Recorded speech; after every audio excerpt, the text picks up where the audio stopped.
Someone cut the fence. This is the fan that I'm talking about.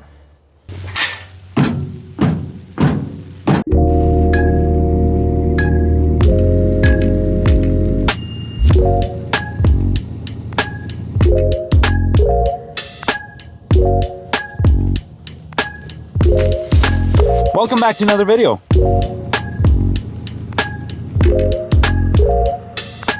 I'm excited to show you guys what we have going on because this is just really cool.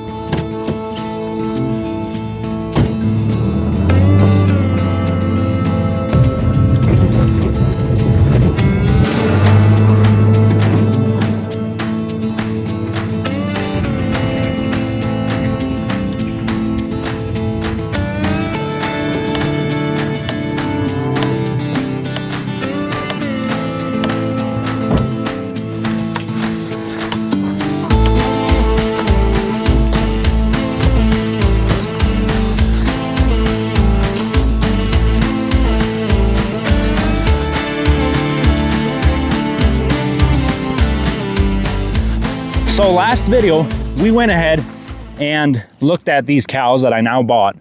We went all the way to a place all the way in the back. On Google Maps, it says it's like an hour away, but actually driving there with a trailer and because of the roads, it took more like 2 hours getting there. But we finally got our cows here. It took us 3 trips with my Duramax and a gooseneck trailer, but we got all of the cows in here now. They've been here now for a couple of days. They love it. They're starting to get really fat. And what do you want? Anyways, so I'm super excited about this. I've been wanting to get my ranch back up running for a long time, and we finally did. And hopefully it goes well. So we ended up getting 15 older cows, these types of cows. They're a little bigger. They're pregnant. That means they're gonna have a baby very soon, which is amazing. And then we got another 7 cows that are younger and are not pregnant as far as we know. So that means we have 22 cows, which I think is pretty decent for a starting ranch here in Mexico. If you follow me on Instagram, you already know that there is a pond down there, but the only problem is the fence down there is horrible and it's almost impossible to fix like very nicely because it's a big solid piece of rock down there. You can't really get anything into the ground. So instead what I'm doing this year is just getting a little pump and a little generator, pumping the water all the way up to right here. The only problem with that is these cows drink a whole lot of water, so I gotta check this every single day and then fill it back up every single day. And it is starting to heat up. Man, it's hot out here today. It is weird. The nights are pretty cold, but then the days are getting really hot.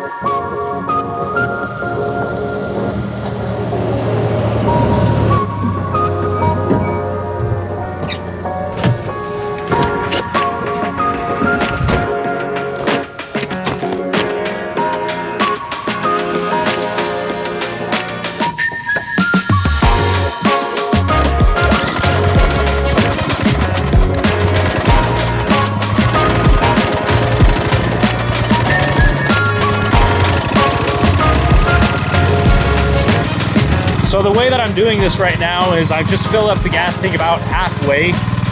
That is enough to fill up the tank. And then when it runs out of gas, it just shuts off on itself and I don't even need to worry about it anymore. Probably not the best way to do it, but it works great. And this is not the way that I want to do this like in the future. I already bought like a solar panel. I bought a battery. I bought everything I need to set this up using solar panels. That way it's going to be quiet, it's going to be super easy. And then I'm also going to install some sort of switch that I can just turn on, and then when it fills up, it's going to shut off automatically. But I haven't gotten time to actually install all of that, so. Do you guys know what this is? I don't know what it's called. I don't even know what it is. I just know there's a whole bunch of it out here. And this stuff scares me half to death sometimes because these claws, they fit perfectly around my boot. And then it feels like something is biting around your foot. It's horrible. Sometimes you walk and you step right on them. And here, I'll show you what I mean. All right, so when you step on this thing, it grabs your foot.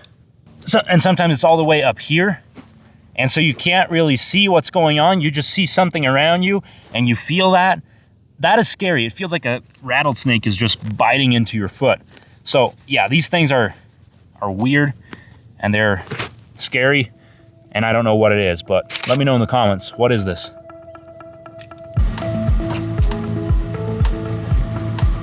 I still haven't gotten the chute ready, and I believe this weekend or next week, we're gonna have a vet come down here and check up on all the cows. And I really need to get the chute ready for that day. But there's so much stuff that's going on.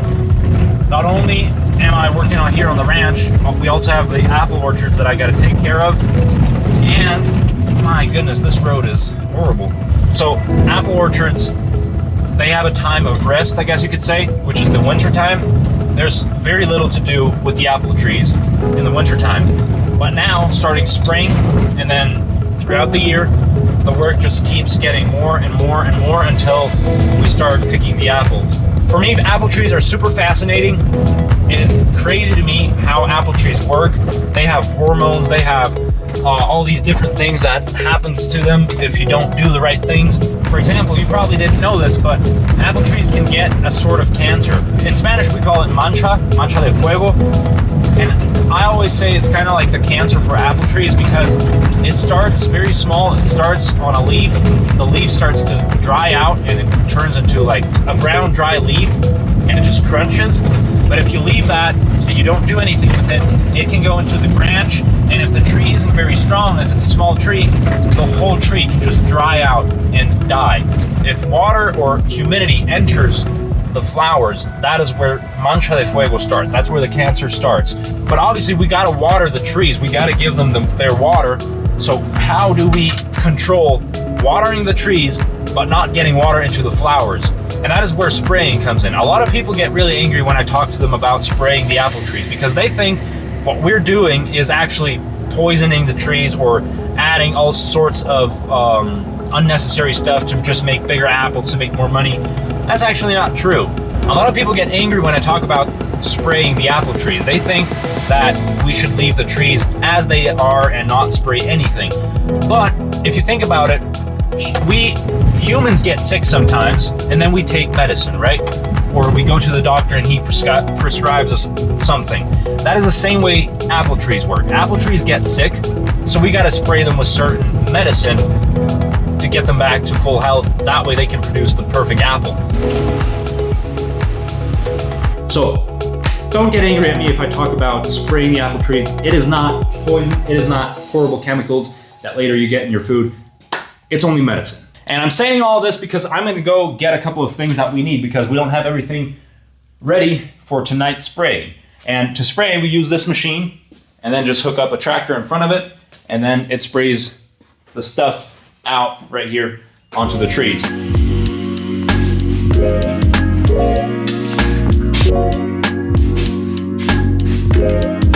This right here is what we have in stock, and then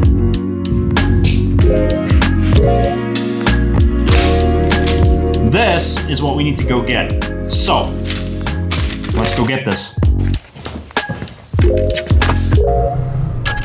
I really do need like meta glasses or something because right now I'm trying to film and drive while holding a piece of paper. Yeah, someone get me meta glasses. I really need them.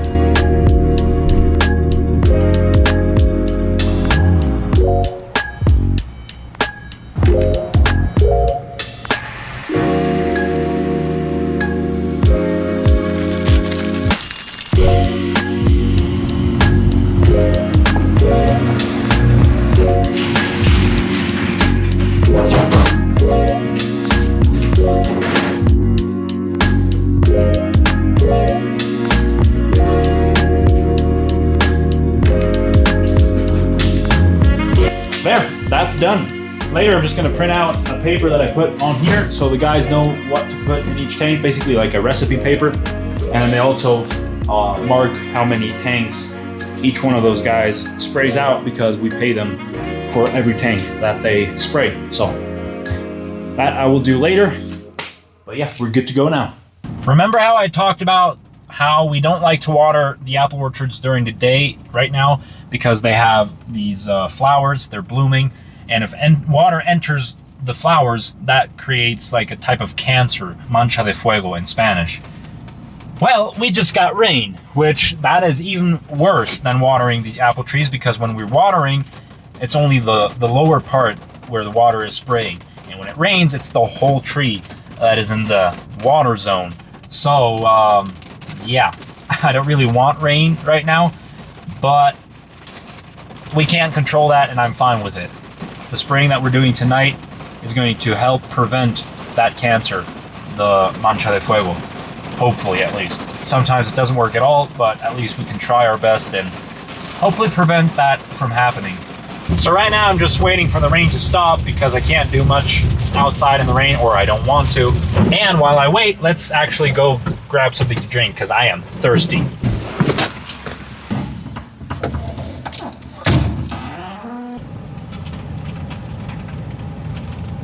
That is good. Fuse tea. One of my favorite drinks ever. Well, it used to be my favorite.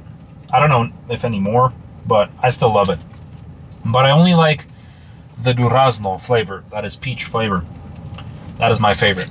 I also realized that farming, apple tree farming or apple orchards and cattle ranching doesn't go well together, because for the cattle ranch, I would love some more rain, but as an apple farmer, I hate the rain right now. So it doesn't really fit together, but it's fine.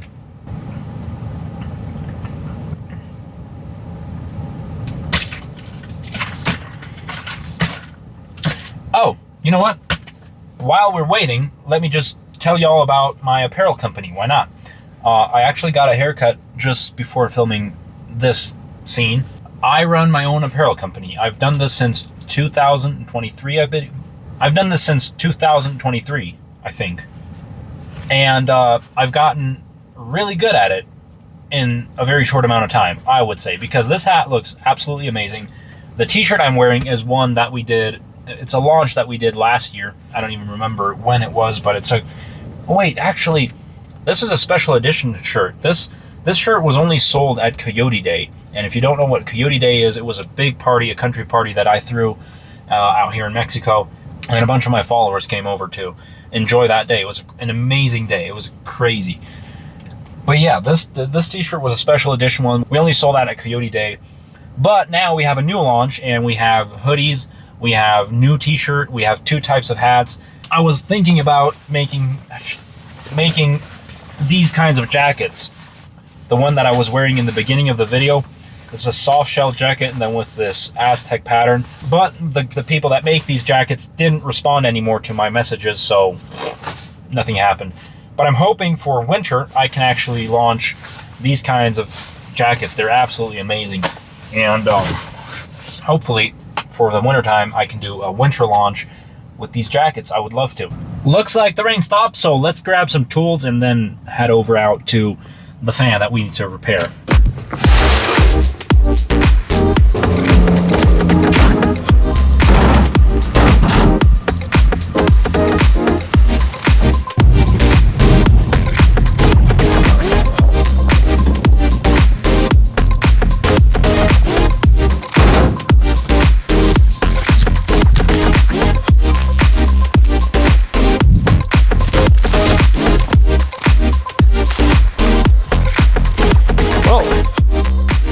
Here we are. This is the fan that I'm talking about. For those of you that don't know, let me explain why we have this monster of a tower in our apple orchard. The problem with apple trees is that if it gets too cold, the flowers on the trees freeze, and then they won't produce any apples. They just fall off. We do everything we can to prevent them from freezing. One of the things that we do is turn on the irrigation on the nights that it gets super cold. The other thing that we do is turn on these huge fans, and they blow air. Now, if the air is constantly moving around, it can't like get really, really cold. So that is why we have these giant fans. They push around the air, and that helps to increase the temperature by just a little bit, and sometimes that is all we need. This right here is what engages and disengages the clutch. And that is what's broken on this thing. Or actually just, I think it's rusted or something. We can't move that anymore.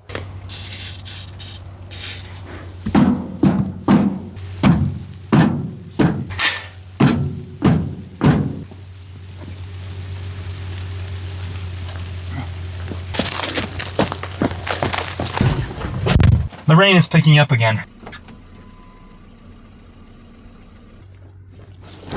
I'm pretty sure this right here is where it's rusted. Forgot a hammer. If I'd have a hammer, I'd just hit it right down here.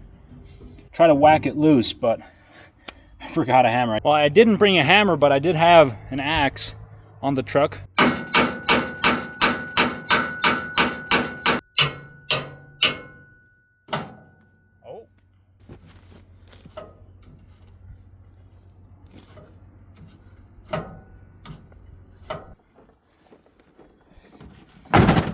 It is almost 5 o'clock, so we're gonna check up on the cattle once more, make sure they have enough water for the night, and make sure everything is fine.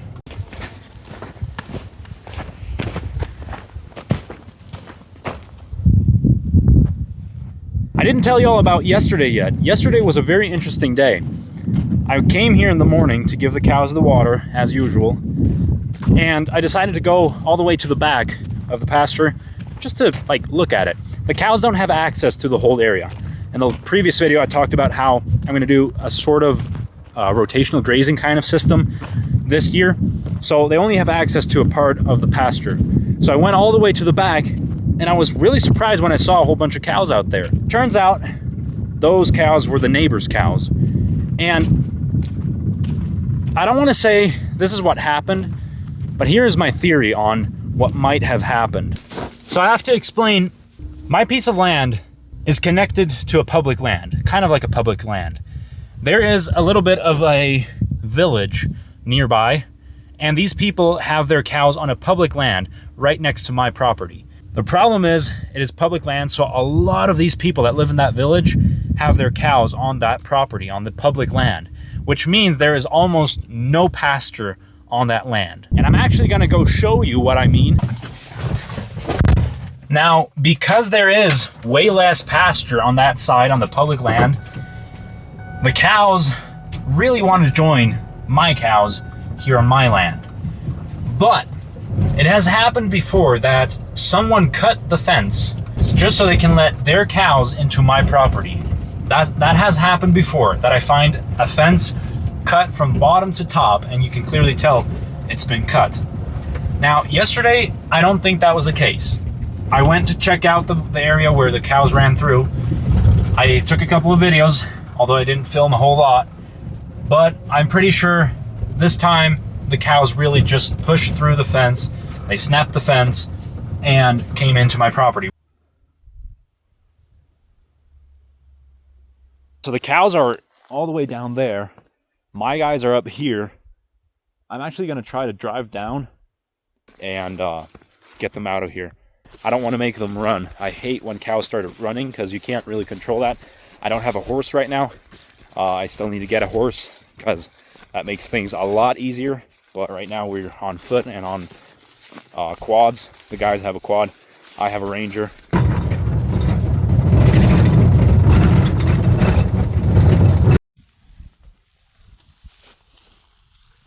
And this is what the public land pasture looks like.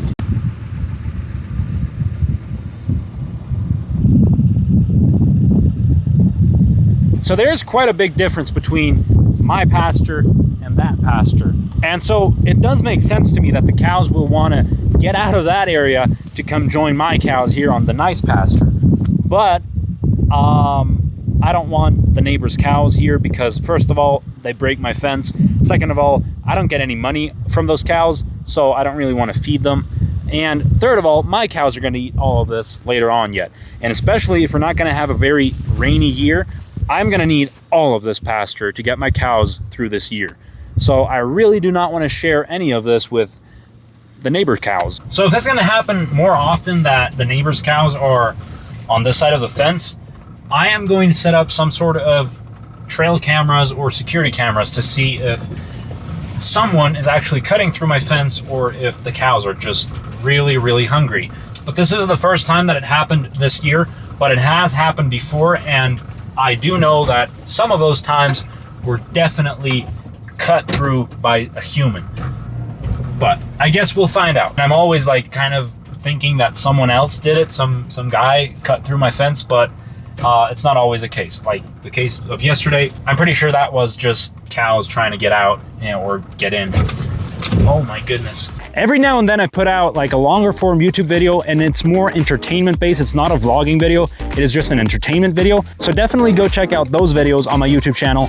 But then also leave a like, leave a comment, tell me something just so I know that y'all are watching, that y'all enjoy the videos or you don't, or even tell me what I should do in my next video, or what I should show y'all, or what you would like to see. It just helps me dial in my YouTube videos. And of course, don't forget to subscribe. That is the best thing you can do for me. It helps me out a whole bunch. It helps me out way more than you think.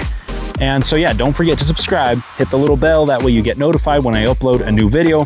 And thank you for watching. I really appreciate it, and I'll see you in the next video.